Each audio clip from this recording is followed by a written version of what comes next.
Halo semuanya, selamat datang di segmen analisa. Drama terkait dengan dugaan ijazah palsu Joko Widodo ini sepertinya masih belum segera akan berakhir. Perdebatannya di media massa sekarang kita lihat dari sosok-sosok yang sangat vokal seperti Roy Suryo, kemudian juga Rismon Sianipar, kemudian Dr. Tifa. Itu kan banyak sekali kita lihat di media dan juga sosial media. Salah satu hal yang akan kita bahas kali ini adalah terkait dengan hal yang memang masih menjadi pertanyaan dari awal. Kita bahas dari kedua belah pihak ya, terlepas pro dan kontra. Yang pertama adalah isu yang disampaikan dari tim yang kontra dengan ijazah dari Pak Jokowi ini adalah terkait dengan gelar. Kita nggak bisa pungkiri teman-teman, ada di jejak digital itu nama-nama dari miliknya Pak Jokowi yang itu gelarnya berbeda. Sekarang kita sudah ketahui ada data primer dan data sekunder ya. Data primer artinya adalah data yang kita dapatkan langsung dari orangnya. Data sekunder artinya kita dapatkan data tersebut dari pihak kedua. Ada dua foto yang beredar di sosial media saat ini adalah foto yang pertama, ini kunjungan Wali Kota Solo ke PT Sritek Sukoharjo, Bapak Dr. Andes Joko Widodo. Sukoharjo 20/09/2006. Apakah foto ini termasuk dalam data primer atau data sekunder? Itu pertanyaannya. Sebelum kita jawab, kita lihat yang bagian kedua. Sementara di foto yang kedua ini adalah foto dengan kata-katanya adalah bersih dan bermartabat, berseri tanpa korupsi. IRHH Joko Widodo, FX Hadi Rudiatmo. Ini kayaknya waktu mencalonkan diri sebagai wali kota Solo ya teman-teman. Kalau di Jakarta kan dengan Basuki Cahayapurnama saat itu. Nah, apakah ini adalah data sekunder atau data primer? Sekali lagi, data sekunder adalah data yang didapatkan dari pihak kedua. Data primer adalah data yang didapatkan langsung dari sumbernya. Dalam konteks ini adalah langsung dari Joko Widodo. Nah, dari kedua contoh ini teman-teman yang beredar, apakah ini kategorinya sekunder atau kategorinya primer? Yang menurut aku ini adalah data kategorinya yang sekunder dari pihak kedua. Pernah nggak dari kalian yang pernah melihat atau jejak digital Pak Jokowi ngomong secara langsung, perkenalkan nama saya Joko Widodo, atau perkenalkan nama saya Insinyur Joko Widodo, atau perkenalkan nama saya Dr. Andes Joko Widodo. Pernah nggak kalian ada jejak digital seperti itu? Kalau ada, please tag ke Instagram atau Facebook atau ke TikTok, tunjukkan itu. Karena kalau ada data primer yang seperti itu, Pak Jokowi ngomong seperti itu akan menjadi salah satu alat bukti yang sangat sulit untuk terbantahkan. Tetapi mohon maaf, ini berhubungan dengan analisa dari Rismon Hasiholan Sianipar yang berada di akun Twitter atau X-nya. Terkait dengan data-data tersebut adalah berhubungan dengan ini teman-teman. Yang pertama kita baca adalah gini. Misteri jurusan teknologi kayu, sarjana muda, dan pembimbing skripsi ada di tangan Kasmujo. Pada 2017 mengaku sebagai pembimbing skripsi Jokowi. 2025 mengaku hanya asisten dosen. Pertanyaan saya, kenapa Pak Kasmujo, apakah sarjana muda menulis skripsi?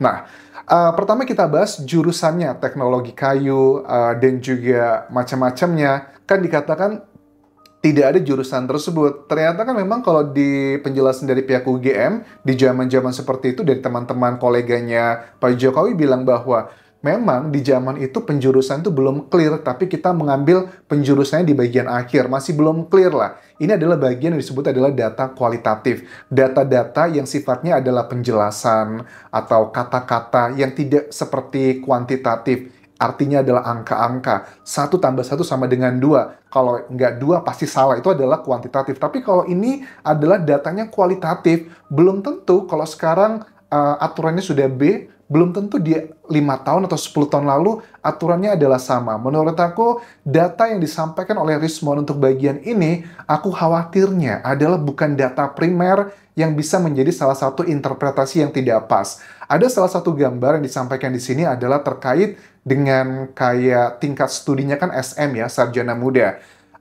Sarjana muda itu adalah kategorinya kalau zaman dulu itu berarti kayak D3 ya. Kalau program diploma kan mungkin D1, D2, apakah seperti itu? Sarjana muda D3, sarjana itu adalah S1, kalau profesi itu mungkin penjurusan tergantung apa gitu, kayak vocation.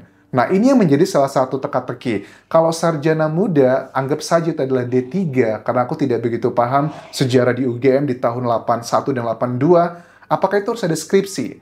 Tetapi ini tuh sebenarnya bisa dibantahkan dengan koran yang sudah ditunjukkan oleh pihak kepolisian bahwa ada nama Joko Widodo bahwa itu adalah untuk program S1. Sebenarnya bisa terbantahkan dengan itu. Tetapi kenapa ini ada tulisan SM yang sarjana muda? Apakah ini ada kesalahan tulis dari mahasiswanya atau dari stafnya? Ini kan data-data yang sifatnya kualitatif gitu loh. Tapi ini bisa dibantah dengan data yang sifatnya adalah jejak digital kayak koran pengumuman pada saat penerimaan mahasiswa baru S1. Pada umumnya, ya kalau untuk pengumuman di koran zaman dulu itu umumnya adalah untuk yang mahasiswa S1 kan.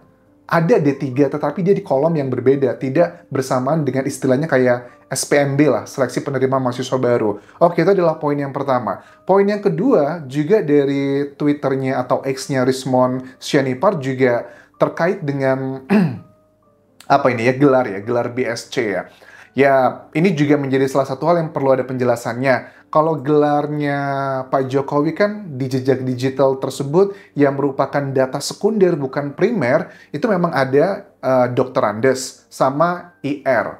Dr. Andes itu adalah gelar lulusan untuk bidang sosial, IPA, matematika, dan seni. Sementara IR atau insinyur itu adalah gelar untuk sarjana teknik. Ini zaman dulu ya, nggak tahu sampai tahun berapa tepatnya, cuman di tahun 80-an masih menggunakan istilah seperti ini. Nah, tetapi bagaimana dengan gelarnya BSc, Bachelor of Science? Karena menurut Rismond Sianipar, kalau dilihat dari jejak digital, misalnya kayak nama-nama tahun 1971 nih sampai 1980 Fakultas Kehutanan UGM. Kayak Kasmujo, itu kan lulus tahun 1976. Namanya itu Kasmujo BSc, Bachelor of Science. Nah, untuk nama-nama ini aku yakin ya, kalau kita ngebandingin antara Indonesia dengan negara ASEAN atau sesama Indonesia, gelar-gelarnya pada umumnya adalah sama. Kayak zaman dulu nih, mohon maaf, please correct me if I'm wrong, kayak Magister Management. Itu sekarang berganti menjadi kayak bukan MM lagi, tapi kayak apa sih namanya? Aku lupa ya, ada persamaan lah, beda lah, pokoknya bukan Magister Management, itu versi lama, tapi ada yang baru lagi. Sama juga kayak dengan istilahnya, kalau zaman dulu adalah HRD, Human Resources Department, atau ya departemen, tapi sekarang berubah menjadi Human Capital. Jadi ada terminologi-terminologi yang itu adalah data-data kualitatif. Kita nggak tahu ada apa cerita di balik itu semua. Makanya kan sekarang kita lihat juga, kalau dari Pak Mahfud MD juga bersuara ya bahwa bilang, untuk UGM sudah cukuplah memberikan penjelasan keterangan ke orang-orang yang penasaran, biarkan mereka itu mencari tahu dengan data-data yang sudah terbuka kayak skripsinya Pak Jokowi dan sebagainya, biarkan mereka yang mencari sendiri. Tetapi UGM bolehlah memberikan keterangan kalau diminta dari pihak authority, kayak pengadilan, kepolisian, ataupun juga bahkan kejaksaan.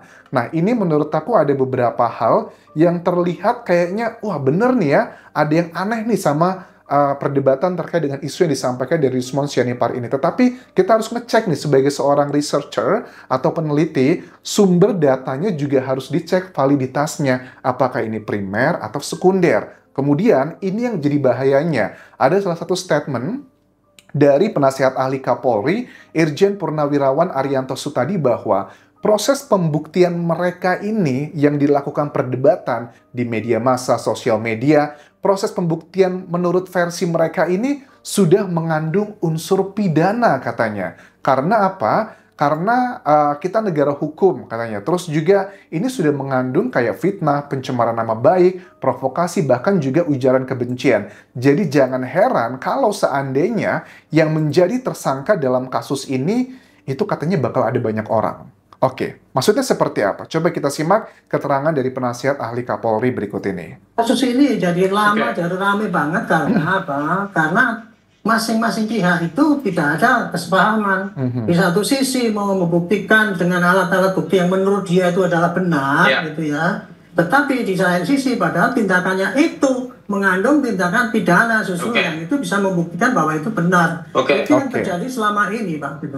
Jadi ya kita pahami ya bahwa ya perdebatan-perdebatan kayak dari ya pihak-pihak yang kontra dengan timnya Joko Widodo memang itu bisa diinterpretasikan sebagai salah satu bentuk pelanggaran pidana. Cuman dari timnya Roy Suryo yang diwakili dari kuasa hukumnya Ahmad Koizzunuddin mengatakan bahwa wah, ini nggak fair nih, kesannya kok kayak mereka yang tidak sependapat lantas dilaporkan alias dikriminalisasi. Kenapa nggak fokus dulu aja pada masalah utamanya terkait dengan pembuktian ijazah? Kalau dibilang kenapa tidak fokus, bukankah juga dari pihak penyidik sudah melakukan sejumlah upaya mulai dari pemanggilan keterangan saksi ya, baik itu saksi ahli ataupun juga saksi hukum yang pada akhirnya membuat kasus yang pengaduan masyarakat ke Bareskrim itu dihentikan karena memang tidak terpenuhi unsur tersebut. Tetapi kan sekarang ada laporan lagi yang terkait di Polda Metro Jaya di mana ada 29